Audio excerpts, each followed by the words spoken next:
नमस्कार दोस्तों।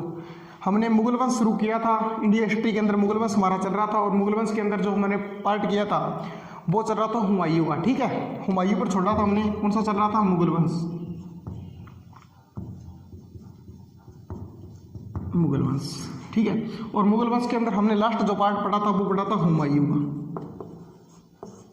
ठीक है, हुमायूं को जो मैंने बताया था, हुमायूं ने स्थापना करवाई थी किसकी? दीन पनाह नामक पुस्तकालय की। दीन पनाह पुस्तकालय, दीन पनाह नामक पुस्तकालय की स्थापना कराई थी। और इसी पुस्तकालय की जो सीढ़ियां हैं, सीढ़ियों से पर गिरने से क्या हो गई थी? मृत्यु हो गई थी हुमायूं की। ठीक है, हुमायूं की मृत्यु हो गई। हुमायूं की जिस टाइम से मृत्यु हुई थी उस टाइम तो जो अकबर है, इसका पुत्र है अकबर, ठीक है, वो कहाँ था? वो पंजाब के कलानौर अभियान पर गया हुआ था। किसके साथ में गया हुआ था? बैरम खां के साथ में गया हुआ था। अब हम जो पढ़ेंगे वो पढ़ेंगे किसको? अकबर को पढ़ेंगे। ठीक है, बादशाह अकबर। अगला हमारा पार्ट है वो है अकबर। अकबर का शासनकाल है वो है 1556 से 1605। ये इसका क्या है? शासनकाल। अकबर का जन्म हुआ था वो हुआ था अमरकोट। अमरकोट हुआ था राणा बेरी साल के महलों में। बेरी साल के महलों के अंदर हुआ था। बेरी साल के महलों के अंदर अमरकोट में जन्म हुआ था। जो अकबर का जन्म हुआ था वो हुआ था 15 अक्टूबर 1542 के अंदर। 1542 के अंदर जो बाबर है, सॉरी जो अकबर है, इसका जन्म हुआ था। कहाँ हुआ था? अमरकोट राणा बेरी साल के जो महल हैं उनके अंदर इसका जन्म हुआ था। यह तो इससे जन्म। अब देखो, मैंने बताया था कि इसके पिता हैं हुमायूं। उन्होंने किसकी स्थापना करवाई थी? दीन पनाह नामक पुस्तकालय की स्थापना करवाई थी। और दीन पनाह नामक पुस्तकालय है, उसी की सीढ़ियों से गिरकर किसकी मृत्यु हुई थी? हुमायूं की जो है वो मृत्यु हो गई थी। और उस समय जो अकबर है वो गया हुआ था पंजाब है, पंजाब का जो कलानौर है,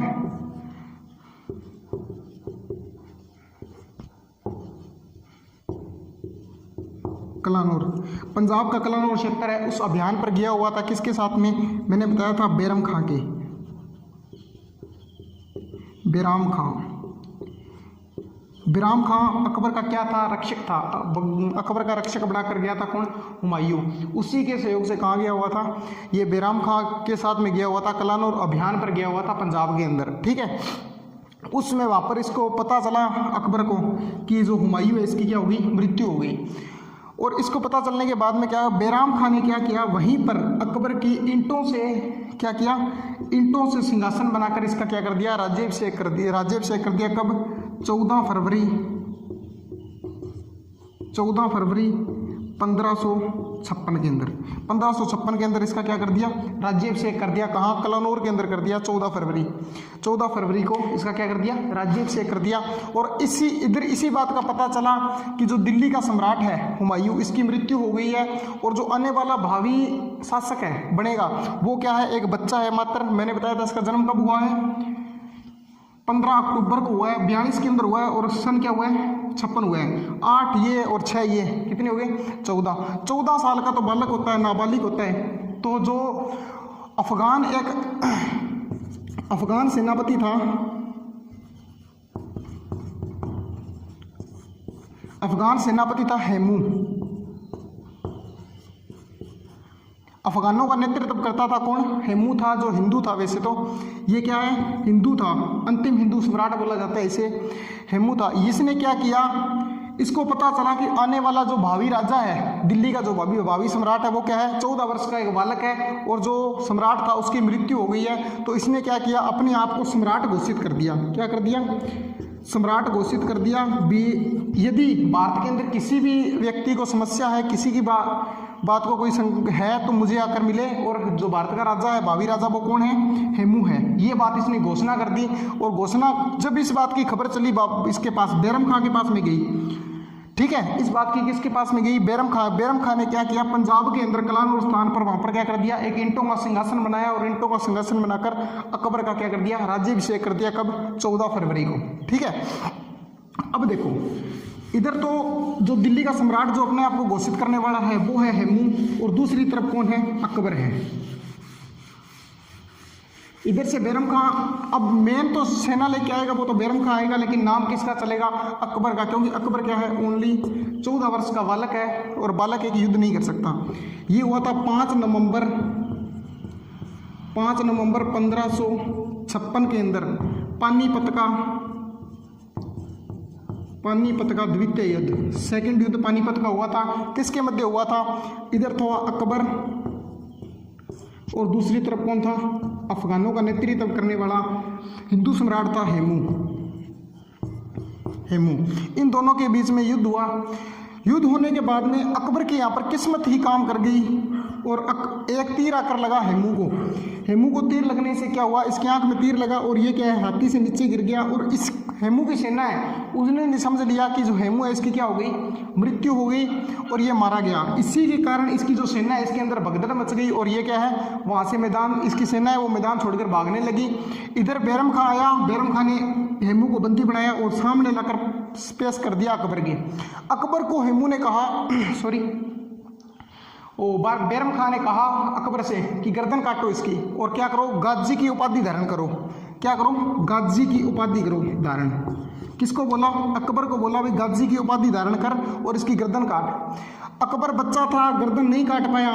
ठीक है, तो इससे गुस्सा आया बैरम खां को। बैरम खां ने क्या किया, इसकी गर्दन काट दी और गर्दन काट कर, और इसके पिता हैं, इसके पिता बुजुर्ग थे और उनको भी इसके साथ में अकबर के पास में लाया गया। ठीक है, तो इसी से क्या हुआ, बैरम खां ने बोला भी इसके पिता को बोला भी तुम क्या अगर इस्लाम धर्म है वो स्वीकार कर ले, मैं तुझे छोड़ दूंगा। इसके पिता ने बात कही थी क्या, यदि मैं अब पूरी ज़िंदगी है वो हिंदू धर्म की पालना करते हुए मैंने निकाल दी और अब अपने अंतिम दिनों के अंदर आकर यदि मैंने मुस्लिम धर्म है, इस्लाम है वो कबूल कर लिया तो मेरी जो हिंदू है भाई वो क्या कहेंगे मुझे। इसीलिए उसने कहा भी हिंदू धर्म वो इस्लाम धर्म है वो मैं स्वीकार नहीं करूँगा। तो इसके पिता की भी वो हत्या वो कर दी। अब देखो हेमू है, हेमू ने अपनी पूरी ज़िंदगी के अंदर 24 युद्ध लड़े थे और 24 युद्धों में से 22 युद्ध ये विजय रहा था। क्या है, 22 युद्ध इसने जीते थे। पूरी ज़िंदगी के अंदर 24 युद्ध लड़े थे, 24 में से 22 ये विजय रहा था। और दूसरी बात, ये विक्रमादित्य की उपाधि धारण करने वाला 14वां शासक था। कितना, 14वां व्यक्ति था जिसने क्या किया था, विक्रमादित्य की उपाधि धारण की थी। ठीक है, देखो अब दिल्ली का सम्राट कौन बन गया, अकबर बन गया। दिल्ली का शासक, नया शासक कौन बन गया, अकबर बन गया। जिस टाइम अकबर शासक बना था उस टाइम अकबर पर जो दबाव था वो दो बंदों का था। देखो मैंने बताया था कि जब हुमायूं ने काबुल पर अधिकार किया था, काबुल पर अपने भाई कामरान के तरफ में युद्ध किया था ना, उस समय क्या हुआ था कि जो अकबर था इसको क्या है कि जो काबुल का किला है उससे क्या है लटका कर उसके भाई ने कहा था कि भी जिया या तो तेरे पुत्र को मार दे तू। ठीक है, लटका दिया था। और उसके बाद में क्या है, उसके बाद हुमायूं को इस बात का पता चल गया था कि जो अकबर है इस पर हर टाइम क्या है संकट मंडराता रहेगा। ये क्या है, आने वाला भावी राजा है, इसीलिए इस पर संकट मंडराता रहेगा। इसीलिए उसने 2 व्यक्तियों को कार्य सोचा था, सौंपा था। अकबर की जो जिम्मेवारी है वो 2 व्यक्तियों को सौंपी थी। एक का नाम था बैरम खां, मैंने बताया था कौन सा, बैराम खां। और दूसरा कौन था, महामंगा, महान अनंगा। इन दोनों को इसने क्या किया था, इसकी जिम्मेवारी सौंपी थी किसकी, अकबर की। अब देखो ये शासक बन गया और ये बच्चा है। इस टाइम में क्या है, महानमंगा तो कहती है कि भी मेरा इसका पूरा अधिकार रहेगा और इधर बैरम खां कहता है मेरा अधिकार रहेगा। तो माना जाता है कि 1556 से लेकर 60 तक जो बैरम खां कहता है वो कौन कर रहा है, अकबर कर रहे हैं। जो बैरम खां बोलेगा वो क्या करेगा, अकबर करेगा। ठीक है, अब महानमंगा की यहाँ पर चल नहीं तो महानमंगा की एक पुत्री थी जिसका नाम था जिज्जी बानो। क्या नाम था, जिज्जी बानो इसकी एक पुत्री थी, ठीक है। अब मानमंगा ने अपनी पुत्री को कहा कि बेटी एक काम लग जा कि अकबर है वो बैरम खां से जो पीछे है वो छुटा दे, एक बार तू क्या कर ले, इसको अकबर को अपने पक्ष में लेके आ जा। जिज्जी बानो की जो एज थी वो थी लगभग 24 वर्ष। कितनी थी? 24 वर्ष की थी। इसने अपने जो अकबर है इसको अपने प्रेम जो व्यवहार इसमें डलवाने लग गई। और क्या हुआ, इससे धीरे धीरे बैरम खां क्या है, बैरम खां नाराज होने लगे क्योंकि बैरम खां को पता चल गया था कि अकबर है वो क्या है जिज्जी बानो से प्रेम करने लग गया है। और बात बात पर क्या है बैरम खां टोक देता था उसे, जो भी बात करता। अब क्या है जिज्जी बानो सामने आती थी वो देखता था और तो बैरम खां वह टोक देता था। धीरे धीरे बात यहाँ तक पहुँच गई कि एक दिन दरबार के अंदर जिज्जी बानो आई, बैरम खां ने इसे पूरे दरबार के अंदर टोक दिया। इससे क्या हुआ, अकबर को गुस्सा आया और अकबर ने क्या किया, बड़े दरबार के अंदर उस बैरम खां की क्या कर दी, बेइज्जती कर दी, इंसल्ट कर दी। इसके कारण क्या हुआ, बैरम खां ने उसी समय अपना राजनीतिक कार्यों से क्या ले लिया, संन्यास ले लिया। राजनीतिक कार्यों से संन्यास ले लिया। इसने बोला भी राजनीतिक आज के बाद में जो भी राजनीतिक कार्य होंगे उसके अंदर मैं पार्टिसिपेट है, जो बात है वो नहीं करूँगा। इससे क्या हुआ, जो अकबर है वो किसके पास में आ गया, मानमंगा के संपर्क में पूरा तरीके से आ गया। और माना जाता है 1560 से लेकर 62 तक अकबर किसके पास में रहा था, महिलाओं के संपर्क में रहा था। और इस शासनकाल को 1560 से लेकर 62 का जो शासनकाल है इसे कहा जाता है पेट्टीकोट शासन के नाम से जाना जाता है। क्या जाना जाता है, पेट्टीकोट शासन। पेट्टीकोट शासन या बोला जाता है पेट्टीकोट सरकार, या बोला जाता है हरम दल, इस नाम से जाना जाता है। जो अकबर के ये 2 साल के शासन है, कौन सा, 1560 से लेकर जो 62 का शासनकाल है वो क्या बोला जाता है, पेट्टीकोट शासन, पेट्टीकोट सरकार या हरम दल के नाम से जाना जाता है अकबर के, ठीक है। इसके बाद में अकबर को इस चीज़ का समझ में आ गया था, जब ये 2 साल इन महिलाओं के बीच में रहा तो इसको ये पता चल गया था कि जो बैरम खां कहता था वो बात क्या है, एकदम सही है भी, उसने जो कहा था वो मुझे बिल्कुल सही कहा था। इसके बाद में 62 के अंदर ये क्या करता है, बैरम खां के पास में आता है और बैरम खां को आकर बोलता है कि आप मुझे क्या कर दो, क्षमा कर दो, मुझे माफ़ कर दो। आज से आकर माफ़ी मांगता है और कहता है कि आप मेरे जो वजीर का पद है, पहले को क्या था, ये वजीर था बैरम खां, जो पूरी राजनीतिक जो शक्ति है वो किसके पास थी, बैरम खां के पास में थी। और इससे क्या है, संन्यास ले लिया था बैरम खां ने। अब आकर कहता है कि जो मेरा बैरम खां है इसको बोलता है कि वजीर का पद आप वापिस संभाल लो। तो बैरम खां बोलता है कि जो मैंने एक बार संन्यास ले लेता है, जो व्यक्ति एक बार अपने कार्यों से संन्यास ले लेता है वो दोबारा राजनीतिक कार्यों में भाग नहीं लेता है, तो मैं दोबारा है वो राजनीतिक कार्यों में भाग नहीं लूँगा। अकबर कहता है कि चलो मैं मानता हूँ कि आप वजीर का पद है वो नहीं लोगे क्योंकि आपकी मैंने इंसल्ट की थी, आप दोबारा उस पद पर नहीं आओगे। तो आप एक काम करो, मेरी चंदेरी की रियासत है ना, चंदेरी रियासत के स्वतंत्र राजा बन जाओ। चंदेरी रियासत है उसका स्वतंत्र शासन आप संभाल लो। तो बैरम खां कहता है कि यदि मुझे इतना ही शासन का ये लालच होता ना, तो आप जिस टाइम बच्चे थे ना, आप जिस टाइम बच्चे थे उस टाइम मैं आपका वध कर देता, उसी टाइम मैं तेरी हत्या कर देता और मैं क्या कर देता, दिल्ली का शासक बन जाता। मुझे शासन का है वो लालच नहीं है, इसीलिए आप चले जाओ। मैंने एक बार आपको कह दिया कि मैं राजनीतिक कार्यों में भाग नहीं लूँगा, ना मैं राजनीतिक कार्यों में जाऊँगा।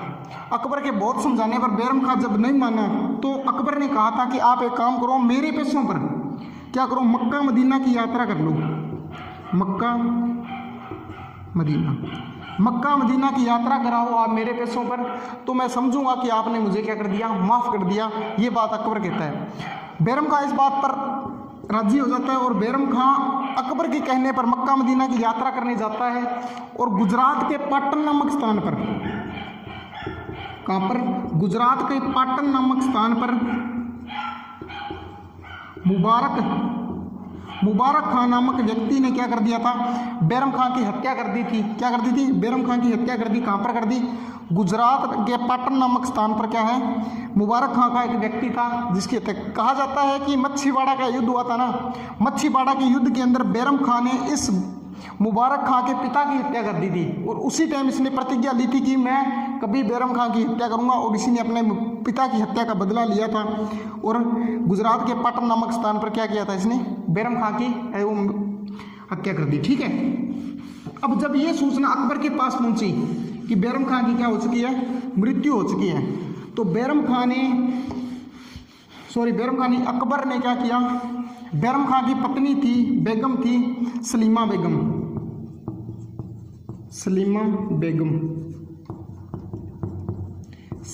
बेगम से निकाह कर लेता है, विवाह कर लेता है, क्या है, निकाह कर लेता है, और इसका पुत्र है सलीमा बेगम, और जो बैरम खां था, ठीक है, इसका पुत्र है जिसका नाम है अब्दुल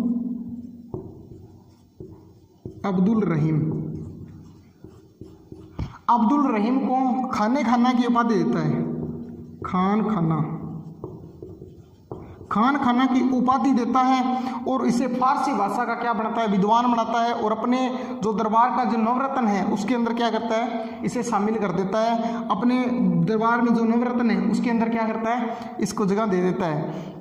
देखो जो सलीम है ये क्या है, और सलीमा बेगम है, ये बैरम खां की पत्नी थी, और इसी के साथ में निकाह कर लेता है, कौन, अकबर कर लेता है। अकबर इसके साथ में शादी करने के बाद में जो इसका पुत्र है अब्दुल रहीम, ये किसका पुत्र था, बैरम खां और सलीमा बेगम का पुत्र था। इसका नाम बदल कर क्या करता था, खाने का क्या देता है, उपाधि देता है। उपाधि देने के बाद में इसे क्या करता है, फारसी भाषा का विद्वान बनाता है, और विद्वान बनाने के बाद में अपने दरबार के जो नवरत्न है उसके अंदर शामिल कर लेता है, किसको, अब्दुल रहीम को। ठीक है, तो देखो इसको शामिल करने के बाद में अकबर को इतना समय बीतने के बाद में क्या है, अकबर के दिमाग में आता है कि मुझे क्या करनी चाहिए, यात्रा करनी चाहिए, यात्रा के बारे में सोचता है। उसी समय कुछ समय के बाद में क्या, उसे एक सपना आता है, और सपने के अंदर उसके गुरु हैं ख्वाजा साहब, अजमेर वाले ख्वाजा साहब,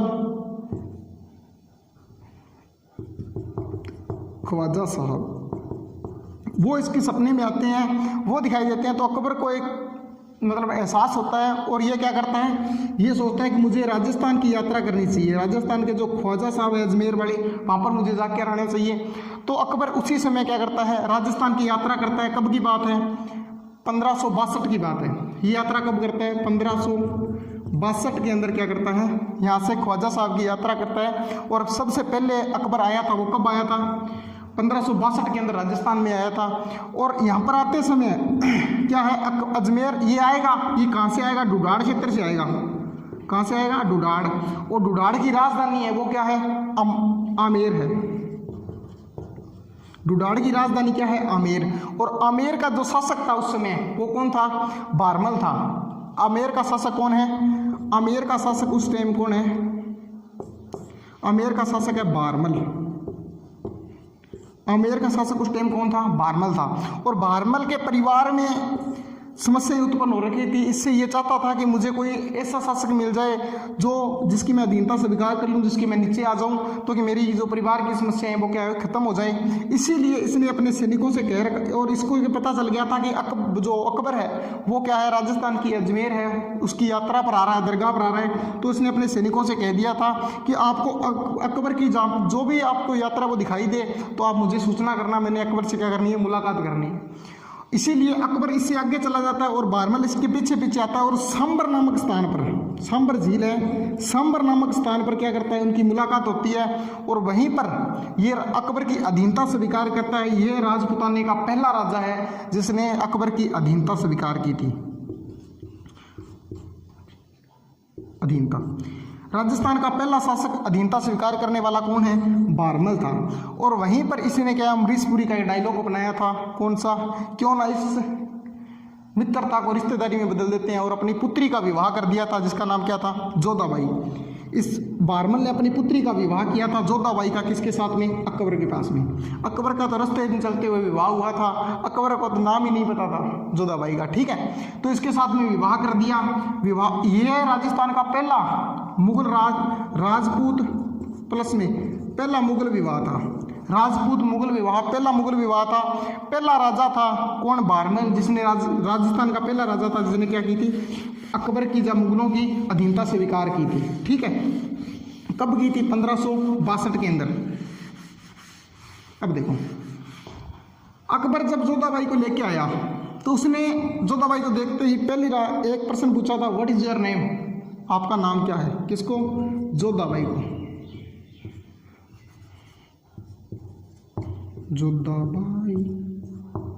जोधाबाई, ठीक है। क्या पूछा? जोधाबाई। अब अकबर ने कहा भी मैं तुझे बाई नहीं कहूंगा, मैं तुझे क्या कहूंगा? मरियन। अकबर ने जोधाबाई का नाम क्या रख दिया? मरियन। मरियन रख दिया।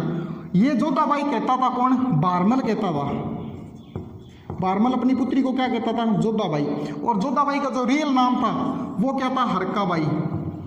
हरकाबाई। ये जोधाबाई का क्या था? असली में नाम क्या था? हरकाबाई था। और जोधाबाई कौन कहता था? बारमल कहता था। अकबर ने इसको क्या नाम दिया था? मरियम दिया था अकबर। और इसी मरियम नाम से क्या है, ये आगे जो मुगल इतिहास है इसके अंदर क्या है? विख्यात हुई थी। अब देखो, अकबर मिलता है और अकबर कहता है भी मैंने जोधाबाई के साथ में विवाह तो कर लिया, लेकिन क्या है कि मुझे इसके बारे में कोई हिस्ट्री का नहीं पता है, कुछ पता ही नहीं है, कहीं कॉलेज टाइम में इसकी लव स्टोरी ना हो। तो अकबर क्या करता है? अपने राजदूत छोड़ता है और उससे पता लगवाता है। तो कहानी निकल जाती है कि जोधाबाई है इसकी क्या है? कॉलेज टाइम में लव स्टोरी चलती थी। और लव स्टोरी के कारण क्या है? अकबर इससे जोधाबाई से पूछ लेता है कि आपकी वो लव स्टोरी है वो किस तरीके से चली थी। तो जोधाबाई इससे नाराज हो जाती थी, कहती है मुझे विश्वास, आपको मेरे पर विश्वास नहीं है, और वापस रूट कर कहाँ जाती है? आमेर आ जाती है। जोधाबाई कहाँ जाती है? आमेर आ जाती है। उसके बाद में जो अकबर है ये दोबारा अपना जो राजदूत है उससे भेजता है और इससे पता चलता है कि जो लव स्टोरी पहले बताई थी वो क्या है?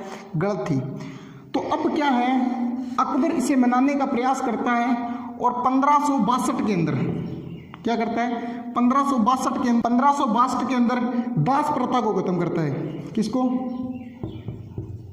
दास प्रथा को समाप्त कर देता है। दास प्रथा को 1562 के अंदर समाप्त कर देता है और क्या करता है? इंतजार करता है जोधाबाई का वापस आने का। क्योंकि दास कौन थे? पहले क्या है, मुसलमान को क्या करते थे? हिंदुओं को दास बना लेते थे और उनको बस खाने योग्य कुछ पैसे वगैरह वो देते थे, खाने योग्य कोई चीज़ देते थे और उन्हें दास के अकॉर्डिंग जो है काम करना पड़ता था। अब 1 साल इंतजार करने के बाद में जोधाबाई जब नहीं आती तो 1563 के अंदर तीर्थकर समाप्त कर देता है। क्या करता है? तीर्थकर समाप्त।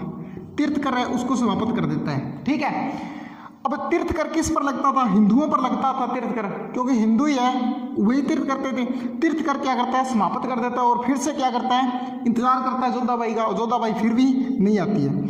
अगले साल 1 साल फिर वेट करने के बाद में 1564 के अंदर इसने किया था जजिया कर खत्म। जजिया कर खत्म। जजिया कर हिंदुओं पर लगने वाला कर था, वो क्या कर दिया था? इसने समाप्त कर दिया था। अब जोधाबाई क्या है? जजिया कर खत्म होने के बाद में जोधा को एहसास होता है और जोधाबाई क्या है? वापिस आती है। कहाँ पर? अकबर के पास में आती है। अब क्या है? अकबर ये एक बात कहने लग गया कि किसी की गलती हो सकती है लेकिन जोधाबाई की है जो गलती वो नहीं हो सकती। जोधाबाई और अकबर 4 साल तक, कब से लेकर 64 के अंदर वापिस आई थी। जोधाबाई कब आई वापिस? 64 के अंदर वापिस आई। 1564 से लेकर 68 तक लगातार साथ में रहने के बाद में क्या है? इनसे पुत्र उत्पन्न है वो नहीं हो रहा, पुत्र नहीं हो रहे। अब क्या है? अकबर के दिमाग में आया, अकबर अपने गुरु के पास में गया। कहाँ पर? फतेहपुर सीकरी। कहाँ जाता है? फतेहपुर सीकरी जाता है। और फतेहपुर सीकरी में इसके गुरु हैं सलीम चिश्ती। फतेहपुर सीकरी, फतेहपुर सीकरी के अंदर जाता है जहां पर क्या है? अकबर का गुरु है कौन? सलीम चिश्ती। सलीम चिश्ती। सलीम चिश्ती को कब जाता है अकबर? 68 के अंदर जाता है। 1568 के अंदर कहाँ जाता है? सलीम चिश्ती की दरगाह पर जाता है। कहाँ पर? फतेहपुर सीकरी के अंदर। वहां पर 1 साल रहने के बाद में जो सलीम चिश्ती है, इन्हीं के आशीर्वाद से एक पुत्र हुआ था, पुत्र उत्पन्न हुआ, जिसका नाम क्या रखा था? इसी सलीम चिश्ती के नाम पर क्या रखा था? उसका नाम रखा था सलीम। ये वही सलीम है, छोड़ छाड़ सलीम की गली, अनारकली डिस्को चली। ठीक है, वही सलीम है, वैसा ही सलीम था। इस सलीम का नाम आगे जाके क्या बनेगा? जहांगीर। जहांगीर, इसका नाम आगे जाके क्या हो जाएगा? जहांगीर चलेगा। यही अनारकली के साथ में चक्कर वाला वही सलीम है। ये कब हुआ? 1 साल के बाद में हुआ था। कब? 1589 में। ठीक है, अब देखो ये पुत्र होने के बाद में जो अकबर है, हाँ जो अकबर है, सलीम पुत्र हुआ, उसके बाद में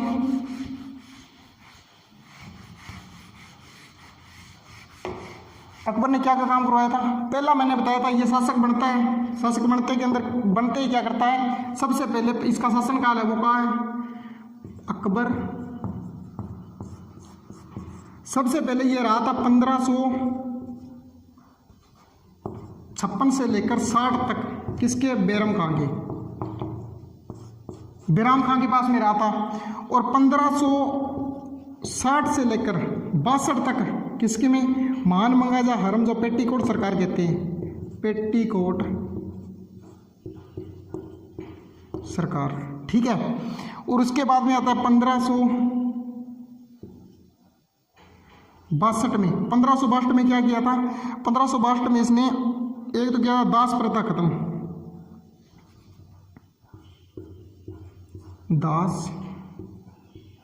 दास प्रथा को खत्म कर दिया था। और 1562 के अंदर जो आमेर है, इसने क्या करती थी? अधीनता स्वीकार कर ली थी। 1562 के अंदर क्या है? इसकी जो जोधाबाई है, इसके साथ में विवाह हो गया था। और 1563 के अंदर इसने क्या किया था? तीर्थकर समाप्त किया था। कौन सा?